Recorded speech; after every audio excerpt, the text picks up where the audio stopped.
야, 이 촌놈아. 우리 수진이하고 결혼한다고 설쳐대지 마. 내가 뭔데? 박미경의 날카로운 목소리가 그랜드 팰리스 호텔 귀빈실을 가득 채웠습니다. 탁 하는 소리와 함께 내 아들 준호의 뺨이 돌아갔어요. 결혼식을 불과 1시간 앞둔 상황에서 벌어진 충격적인 장면이었습니다. 나는 그 순간을 바라보며 온몸에 소름이 돋았어요. 29살 된 내 아들이 장모될 사람 앞에서 완전히 위축된 채 뺨을 만지고 있는 모습을 보니 가슴이 찢어질 것 같았습니다. 하지만 참았어요. 오늘은 우리 준호가 평생 한 번뿐인 결혼식이니까요. 박미경의 눈빛은 도끼로 가득했습니다. 53세의 나이에도 불구하고 그녀의 얼굴에는 권위적이고 오만한 기색이 역력했어요. 남편 김태윤이 중견기업 부장이라는 지위에 기대어 살아온 세월이 그녀를 이렇게 만든 것 같았습니다. 월급이 얼마나 된다고 했지? 250만 원? 그걸로 우리 수진이를 어떻게 먹여 살릴 건데? 박미경의 말 한마디 한마디가 비수처럼 날아왔어요. 내 아들의 낮은 월급을 조롱하는 그 말투에서 얼마나 많은 편견과 차별의식이 담겨 있는지 알 수 있었습니다. 준호는 작은 회사에서 성실하게 일하고 있는 평범한 직장인이었어요. 그 누구보다 착하고 정직한 아이였죠. 옆에 있던 김태윤도 아내의 말에 동조했습니다. 평소에는 온화해 보이던 그도 결국은 같은 생각을 가지고 있었던 거예요. 요즘 시대에 그 정도 월급으로는 애 하나 키우기도 힘들다는 말이 마치 정당한 걱정인 양 포장되어 나왔지만 그 속에는 우리 가족을 무시하는 마음이 숨어 있었습니다. 내 주먹이 저절로 굳어졌어요. 군 시절부터 단련된 몸이 본능적으로 반응하고 있었습니다. 하지만 꾹 참았어요. 이곳은 결혼식장이었고 오늘의 주인공은 우리 준호와 수진이었으니까요. 박미경은 계속해서 내 아들을 모욕했습니다. 그녀의 입에서 나오는 말들은 점점 더 독해졌어요. 신랑 아버지가 무슨 일을 하는지도 제대로 모르면서 함부로 추측하며 비하하기 시작했습니다.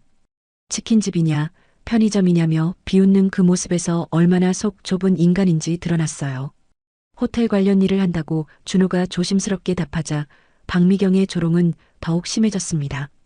청소를 하는지, 경비원인지, 아니면 주방에서 설거지라도 하는지 묻는 그 말투에는 노동에 대한 경멸까지 담겨 있었어요. 어떤 일이든 성실하게 하는 사람은 존중받아야 하는데 이 여자는 그런 기본적인 인식조차 없었습니다. 준호의 얼굴이 점점 창백해졌어요. 내 아들이 저렇게 모욕당하는 모습을 보니 더 이상 참기 어려웠습니다. 하지만 여전히 꾹 눌러 참았어요.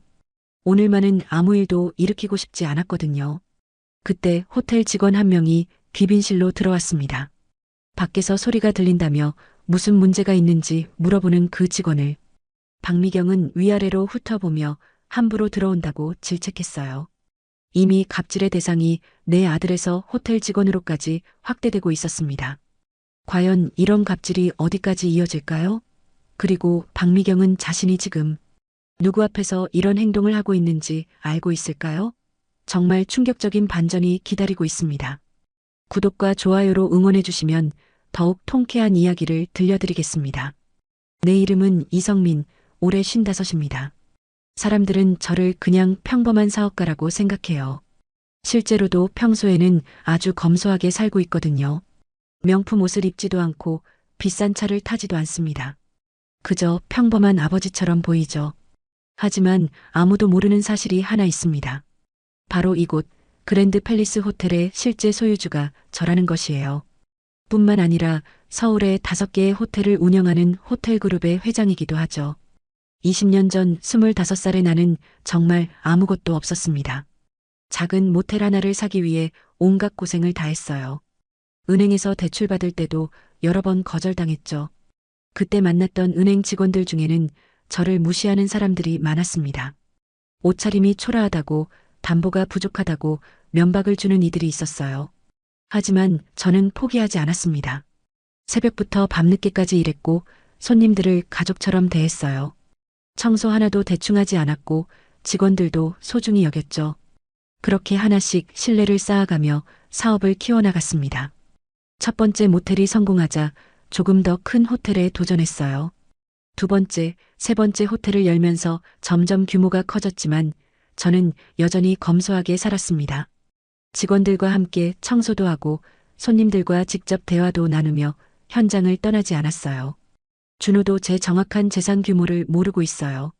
그냥 아버지가 호텔 관련 일을 한다는 정도로만 알고 있죠. 일부러 자세히 말해주지 않았습니다. 아이가 제 재산에 기대어 나태해지는 걸 원하지 않았거든요. 박미경이 우리 아들을 모욕하는 모습을 보면서 많은 생각이 들었어요. 사람을 겉모습으로 판단하고 직업으로 서열을 매기는 그런 사고방식 말이죠. 저도 한때는 그런 시선을 받았던 사람이니까 그 마음을 잘 알 수 있었습니다. 특히 박미경이 호텔 관련 일을 한다고 하니까 청소나 경비, 설거지를 하는 것 아니냐며 비웃던 그 모습에서 얼마나 편협한 사고를 가진 사람인지 알 수 있었어요. 어떤 일이든 성실하게 하는 사람은 존중받아야 하는데 이 여자는 그런 기본적인 인식조차 없었습니다. 준호는 정말 착한 아이였어요. 어려서부터 다른 사람을 배려할 줄 알았고 거짓말을 하지 않았죠. 성실하게 일하고 있는 모습을 보면 아버지로서 자랑스러웠습니다. 하지만 너무 착해서 오히려 걱정이 될 정도였어요. 저런 박미경 같은 사람들에게 당하기만 하니까요. 벽에 걸린 그랜드 팰리스 호텔의 정경 사진을 바라봤어요. 내가 정성을 다해 키워온 호텔이었습니다. 이곳에서 직원들과 함께 만들어온 추억들, 수많은 손님들과의 인연들이 떠올랐어요. 그런 소중한 곳에서 내 아들이 모욕당하고 있다니 참을 수 없었습니다. 더욱 화가 났던 건 박미경이 호텔 직원에게까지 함부로 대하기 시작했다는 점이었어요. 그 직원은 소리가 들린다며 걱정스러운 마음으로 들어온 것뿐인데 마치 함부로 들어왔다는 식으로 질책하는 모습을 보니 이 여자의 본성이 드러나는 것 같았습니다. 아직은 참고 있었지만 언제까지 참을 수 있을지 확신할 수 없었어요. 내 안에서 뭔가가 끓어오르고 있었거든요. 결혼식이 시작되고 박미경의 갑질은 더욱 심해졌습니다. 이제는 호텔 직원들을 완전히 하인 취급하기 시작했어요. 식이 진행되는 동안에도 끊임없이 트집을 잡고 문제를 만들어냈습니다. 웨딩홀로 이동하는 과정에서 박미경은 호텔 곳곳을 훑어보며 불만을 쏟아냈어요. 로비의 꽃장식이 마음에 안 든다며 웨딩 플래너를 불러 세웠습니다. 그 젊은 여직원이 정중하게 다가오자 박미경은 손가락을 튕기며 무례하게 대했어요. 꽃꽂이가 촌스럽다며 돈을 얼마나 받고 이 모양이냐고 따졌습니다. 웨딩 플래너가 바로 교체해드리겠다고 사과했지만 박미경은 거기서 멈추지 않았어요. 교체로 해결될 문제가 아니라며 호텔의 수준 자체를 문제 삼기 시작했습니다. 나는 그 모습을 보며 가슴이 답답해졌어요. 저 여자가 지금 내가 20년간 정성을 다해 키워온 호텔을 모욕하고 있었거든요. 하지만 여전히 참았습니다. 오늘은 준호의 결혼식이니까요. 박미경의 갑질은 웨딩홀에서도 계속됐습니다. 음식이 나오자마자 맛없다고 불평하기 시작했어요. 셰프가 직접 나와서 새로 준비해드리겠다고 했지만 그것도 마음에 안 든다며 시간은 누가 책임지냐고 소리쳤습니다. 주변 하객들이 모두 쳐다보기 시작했어요. 결혼식장의 화기애애한 분위기가 박미경의 갑질 때문에 얼어붙고 있었습니다. 신부 수진이의 얼굴도 점점 창백해져 갔어요. 자신의 어머니가 이런 민망한 행동을 하는 모습을 보며 부끄러워하고 있었죠. 더욱 가관인 건 박미경이 하객들 앞에서 대놓고 호텔을 비하하기 시작했다는 점이었어요. 여러분께 죄송하다며 이런 호텔에서 결혼식을 하게 되어서 미안하다고 큰 소리로 말했습니다. 원래는 더 좋은 호텔로 예약하려고 했는데 신랑 측에서 여기를 고집해서 어쩔 수 없었다는 거짓말까지 지어냈어요. 그 말을 듣는 순간 내 얼굴이 불그스름해졌습니다. 이건 단순한 개인적인 모욕이 아니라 내 사업체 전체에 대한 명예훼손이었어요. 하객들 앞에서 호텔의 평판을 깎아내리는 행위였습니다. 준호가 당황한 표정으로 박미경을 말렸지만 소용없었어요. 오히려 더욱 기세를 올리며 호텔의 수준이 낮다고 공개적으로 비난했습니다. 음식도 맛없고 서비스도 엉망이라며 계속해서 모욕했어요. 지배인이 나타나서 상황을 수습하려고 했지만 박미경은 지배인마저 무시했습니다. 사장을 불러오라고 요구했고 외부 일정이 있다는 대답을 들으니 더욱 화를 냈어요. 오늘 같은 중요한 날에 없다며 무책임하다고 비난했습니다. 내 심장이 두근거렸어요. 박미경이 사장을 부르자고 하고 있었거든요. 바로 내 앞에 있는 줄도 모르고 말이죠. 아이러니한 상황이었습니다. 박미경은 부사장이라도 불러오라며 계속 소리쳤어요. 손님이 불만을 제기하는데 책임자들이 모두 어렵다니 말이 되냐며 목소리를 높였습니다. 그 소리가 호텔 로비 전체에 울렸고 다른 하객들이 모두 이상한 시선으로 바라보기 시작했어요. 가장 안타까웠던 건 준호의 모습이었습니다. 내 아들이 어머니의 행동 때문에 위축되어 있었어요. 남자가 이런 상황에서 나서지도 못한다며 준호에게까지 화를 내는 박미경을 보니 더 이상 참기 어려웠습니다. 하객들 사이에서는 수군거림이 시작됐어요. 신부 어머니의 과도한 행동에 대해 불편해하는 기색이 역력했습니다. 결혼식이라는 축복받아야 할 자리가 박미경의 갑질 때문에 엉망이 되고 있었어요. 내 참을성이 서서히 한계에 다다르고 있었습니다. 이대로 두면 결혼식 전체가 망가질 것 같았어요. 박미경의 갑질이 도를 넘어서기 시작했습니다. 이제는 호텔 자체를 무너뜨리려는 듯한 기세였어요. 하객들 앞에서 공공연히 이 호텔이 삼류라고 비하하며 자신의 체면을 세우려고 했습니다. 내 안에서 뭔가가 끓어오르고 있었어요.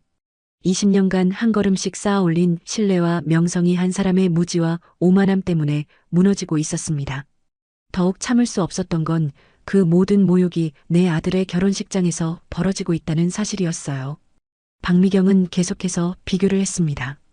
신라호텔이나 롯데호텔 같은 곳에서 결혼식을 했어야 했는데 이런 곳에서 하게 됐다며 창피하다고 큰 소리로 말했어요.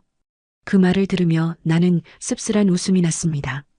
저 여자가 언급한 그 호텔들과 우리 호텔이 결코 뒤지지 않는다는 걸 모르고 있었거든요. 하객들의 시선이 점점 불편해지고 있었어요. 박미경의 행동이 도를 넘었다고 생각하는 사람들이 늘어나고 있었습니다. 하지만 감히 나서서 말리는 사람은 없었어요. 신부의 어머니였기 때문이죠.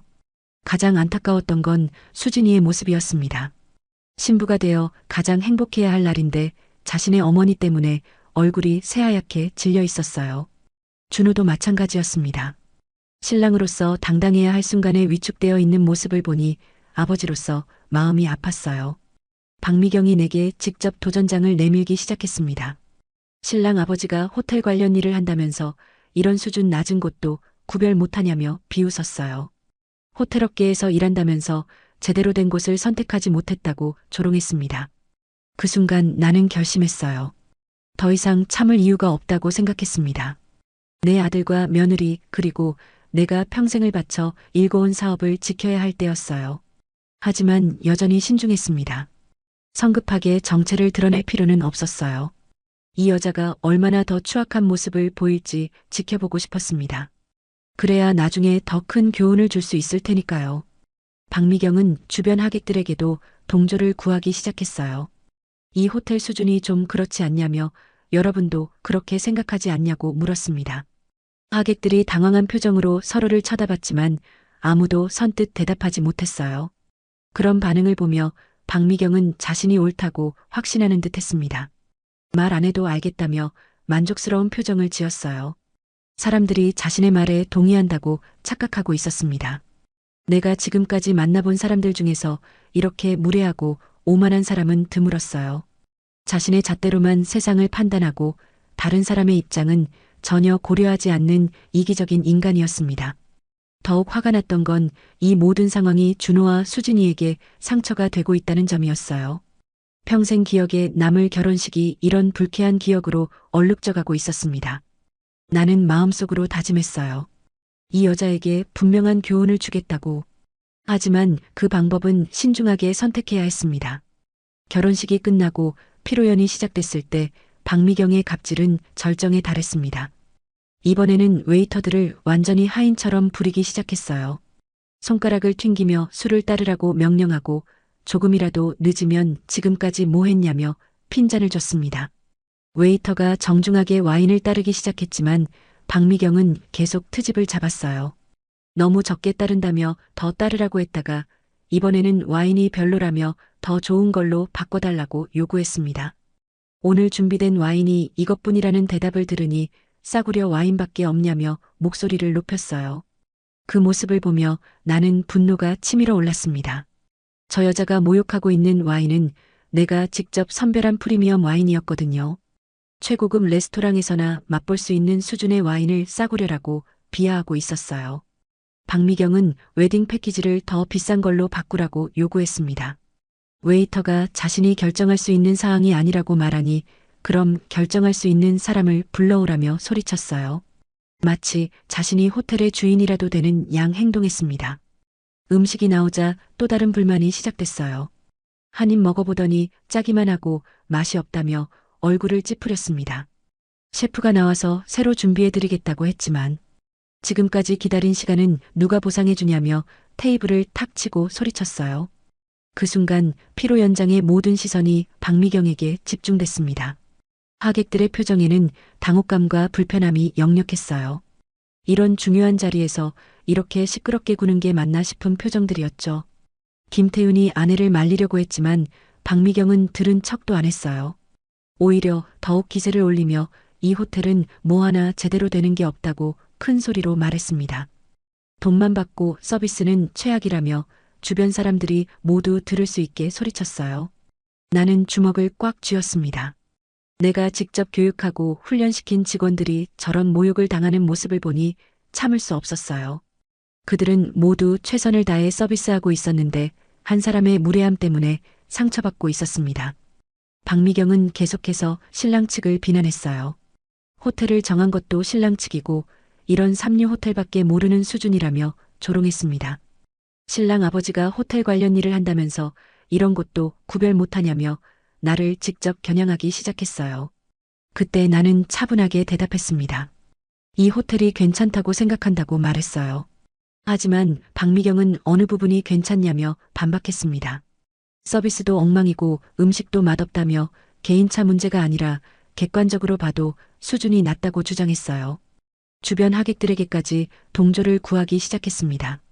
여러분도 그렇게 생각하지 않냐며 물었지만 아무도 대답하지 못했어요. 박미경은 그런 반응을 자신에 대한 동의로 해석하며 더욱 우쭐해했습니다. 그 순간 호텔 총지배인이 나타났어요. 그는 나를 보자마자 깊숙이 고개를 숙이며 회장님이라고 불렀습니다. 그 말이 피로 연장에 울려 퍼지는 순간 박미경의 표정이 급변했어요. 드디어 진실이 드러날 순간이 온 것입니다. 총지배인의 회장님이라는 호칭이 피로 연장에 울려 퍼지는 순간 분위기가 급변했습니다. 박미경의 얼굴이 순간 굳어졌고 주변 하객들도 웅성거리기 시작했어요. 지금까지 평범한 사업가로만 알고 있던 신랑. 아버지가 갑자기 회장님이라고 불리니 모두가 당황할 수밖에 없었습니다. 박미경이 떨리는 목소리로 물었어요. 지금 뭐라고 했냐며 다시 한번 확인하려고 했습니다. 총지배인은 상황을 파악하지 못한 채 더욱 정확하게 대답했어요. 이성민 회장님께 여쭈어 본 것이라며 혹시 오늘 서비스에 문제가 있었는지 물어본 거라고 설명했습니다. 그 순간 박미경의 얼굴이 하얗게 질렸어요. 방금까지 자신이 무시하고 조롱했던 그 사람이 회장이라는 말을 듣고는 온몸이 얼어붙는 것 같았습니다. 주변 하객들의 시선이 모두 그녀에게 집중되고 있었고 그 시선들이 얼마나 따가운지 느끼고 있었을 거예요. 총지배인은 계속해서 설명했습니다. 이성민 회장님이 그랜드 팰리스 호텔의 소유주라고 명확히 밝혔어요. 혹시 모르셨냐는 질문에 박미경은 아무 말도 할 수 없었습니다. 지금까지 자신이 한 모든 행동들이 머릿속을 스쳐 지나가고 있었을 거예요. 피로 연장이 순간 조용해졌습니다. 모든 하객들이 나를 다시 쳐다보기 시작했어요. 그들의 눈빛에는 놀라움과 호기심이 뒤섞여 있었습니다. 평범해 보이던 신랑 아버지가 실제로는 이 호텔의 소유주였다는 사실에 충격을 받고 있었죠. 박미경이 자리에서 벌떡 일어났어요. 그게 무슨 말이냐며 이 사람이 정말 호텔 소유주냐고 물었습니다. 총지배인이 그렇다고 확답하자 박미경은 완전히 당황한 모습을 보였어요. 지금까지 자신이 얼마나 큰 실수를 했는지 깨닫기 시작한 것 같았습니다. 김태윤이 급히 일어나서 나에게 다가왔어요. 이성민 씨가 아니라 회장님이라고 부르며 정말 죄송하다고 사과했습니다. 아내가 실례를 많이 했다며 깊숙이 고개를 숙였어요. 그의 얼굴에는 당황과 부끄러움이 역력했습니다. 나는 차분하게 괜찮다고 답했어요. 하지만 속으로는 이제부터가 진짜 시작이라고 생각했습니다. 이 여자가 어떻게 변할지, 그리고 지금까지의 행동에 대해 어떤 변명을 늘어놓을지 궁금했거든요. 박미경이 떨리는 목소리로 말했어요. 그럼 정말로 이 호텔 사장이냐고 재확인했습니다. 내가 맞다고 답하자 왜 진작에 말하지 않았느냐며 항의하기 시작했어요. 마치 자신이 피해자라도 되는 양 행동했습니다. 나는 말할 필요가 있었냐고 반문했어요. 그 대답에 박미경이 할 말을 잃었습니다. 실제로 내가 누구든 상관없이 예의는 지켜야 하는 게 맞으니까요. 하객들 사이에서 수군거림이 시작됐어요. 어머, 정말 호텔 사장님이셨네. 그럼 아까 그 부인이 한 말들은 뭐야? 정말 민망하겠다는 말들이 여기저기서 들려왔습니다. 박미경이 그 소리들을 들으며 얼굴이 점점 빨개졌어요. 이제 박미경의 진짜 모습이 드러날 차례였습니다. 과연 그녀가 어떤 반응을 보일지, 그리고 자신의 행동에 대해 진심으로 반성할지 아니면 다른 변명을 늘어놓을지 지켜볼 시간이었어요. 박미경은 급히 태도를 바꾸기 시작했습니다. 방금까지의 오만하고 무례했던 모습은 온데간데 없고 갑자기 굽신거리며 사과하기 시작했어요. 정말 죄송하다며 자신이 몰라서 그랬다고 변명했습니다. 하지만 나는 그 변명이 더욱 기가 막혔어요. 몰라서 그랬다는 건 알았다면 다르게 행동했을 거라는 뜻이었거든요. 그래서 사람을 대할 때 그 사람의 지위나 재산을 먼저 확인하고 나서 행동하냐고 물었습니다. 그 질문에 박미경은 아무 대답도 못했어요. 내 질문의 의미를 정확히 알아챈 것 같았습니다. 사람을 대하는 기본적인 예의는 상대방이 누구든 관계없이 지켜야 하는 건데 지위를 확인한 후에야 태도를 바꾸는 건 잘못된 거라는 걸 깨달은 거죠. 총지배인이 조심스럽게 혹시 서비스에 문제가 있었다면 즉시 개선하겠다고 말했어요. 하지만 나는 우리 직원들은 최선을 다했다고 대답했습니다. 다만 일부 손님께서 좀 과도한 요구를 하신 것 같다고 애둘러 표현했어요. 그 말을 들은 박미경의 얼굴이 더욱 빨개졌습니다. 자신이 그 과도한 요구를 한 손님이라는 걸 누구보다 잘 알고 있었거든요. 지금까지 호텔 직원들을 얼마나 함부로 대했는지, 얼마나 무리한 요구를 했는지 기억이 생생할 테니까요. 하객들의 웅성거림은 계속됐습니다. 사람들은 이 상황의 아이러니함에 놀라고 있었어요. 방금까지 호텔을 삼류라고 비하하던 사람 앞에 그 호텔의 실제 소유주가 앉아 있었다는 사실이 믿기지 않는다는 표정들이었죠. 김태우는 계속해서 사과했습니다. 아내가 너무 몰랐다며 깊숙이 고개를 숙였어요. 하지만 나는 그보다 더 중요한 문제가 있다고 생각했습니다. 단순히 내가 누구인지 몰랐다는 게 문제가 아니라 다른 사람을 함부로 대하는 태도 자체가 문제였거든요. 박미경이 다시 말했어요. 자신이 잘못 본 것 같다며 호텔이 생각보다 괜찮다고 말을 바꿨습니다. 하지만 나는 아까 분명히 삼류 호텔이라고 했지 않냐며 되물었어요. 그건 화가 나서 잘못 말한 거라고 변명했지만 화가 나면 거짓말을 해도 되는 거냐는 내 질문에는 답하지 못했습니다. 준호와 수진이가 이 모든 상황을 지켜보며 어쩔 줄 몰라 하고 있었어요. 특히 수진이는 자신의 어머니가 시아버지에게 이런 무례를 범했다는 사실에 충격을 받은 것 같았습니다. 평생 기억에 남을 결혼식이 이런 불쾌한 기억으로 얼룩져 버린 거죠. 나는 박미경에게 마지막 질문을 던졌어요. 앞으로도 사람을 만날 때마다 그 사람의 지위부터 확인하고 나서 태도를 정할 거냐고 물었습니다. 그 질문에 박미경은 고개를 숙인 채 아무 말도 못했어요. 하객들 사이에서는 이제 확실히 박미경을 비판하는 시선들이 늘어났습니다. 처음에는 뭔가 불편하다는 정도였다면 이제는 명백히 잘못된 행동이었다고 판단하는 분위기였어요. 아무리 모르고 한 일이라도 기본적인 예의는 지켜야 하는 거 아니냐는 표정들이었죠. 이제 박미경은 완전히 궁지에 몰렸습니다. 자신의 갑질과 무례함이 모든 사람들 앞에서 드러났고 더 이상 변명할 여지도 없었어요. 내 정체가 완전히 드러난 후 박미경은 완전히 다른 사람이 되었습니다. 며칠 후 그녀에게서 연락이 왔어요. 혹시 시간 되실 때 한번 뵐 수 있겠냐며 사과드릴 말씀이 있다고 했습니다. 호텔 카페에서 만난 박미경은 결혼식 때와는 완전히 다른 모습이었어요. 겸손하고 조심스러운 태도로 깊숙이 고개를 숙이며 진심으로 사과했습니다. 단순히 몰라서 죄송하다는 차원을 넘어서서 자신의 잘못된 사고방식 자체를 반성하고 있었어요. 그녀는 그동안 너무 잘못 살았다고 고백했습니다. 사람을 겉모습으로만 판단하고 돈이나 지위로만 평가해왔다는 걸 인정했어요. 이번 일로 정말 많은 걸 깨달았다며 진짜 품격은 약한 사람을 어떻게 대하느냐에 달려있다는 진리를 이해하게 됐다고 말했습니다. 박미경은 내가 그녀가 누군지도 모르면서 끝까지 예의를 지켜준 것이 진짜 어른의 모습이었다고 인정했어요. 반면 자신은 상대방을 확인하고 나서야 태도를 바꾸는 이상한 사람이었다며 자신을 비판했습니다. 그 솔직한 반성이 진심으로 들렸어요. 앞으로는 모든 사람을 존중하며 살겠다는 다짐도 했습니다. 지위나 재산에 관계없이 모든 사람을 인격체로 대하겠다고 약속했어요. 그리고 준호와 수진이에게도 사과했다며 자신이 너무 편견을 가지고 대했다고 인정했습니다. 김태윤도 함께 와서 사과했어요. 아내가 그런 행동을 할 때 자신이 말렸어야 했는데 그러지 못했다며 자신도 비슷한 생각을 가지고 있었다고 솔직하게 고백했습니다.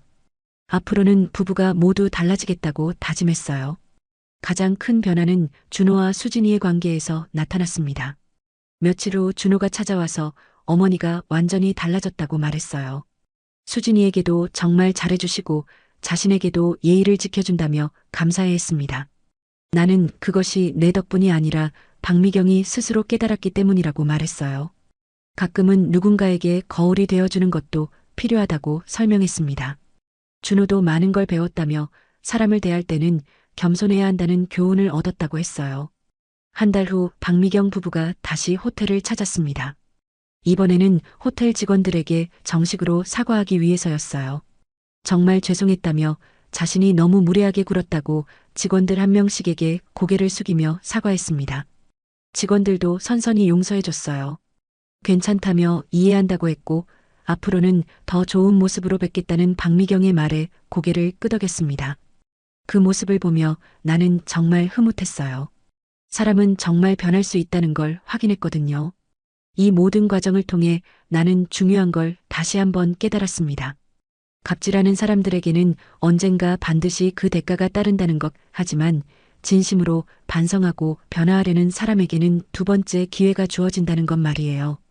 더 중요한 건 진정한 품격은 돈이나 지위가 아니라 다른 사람을 어떻게 대하느냐에서 나온다는 진리였습니다.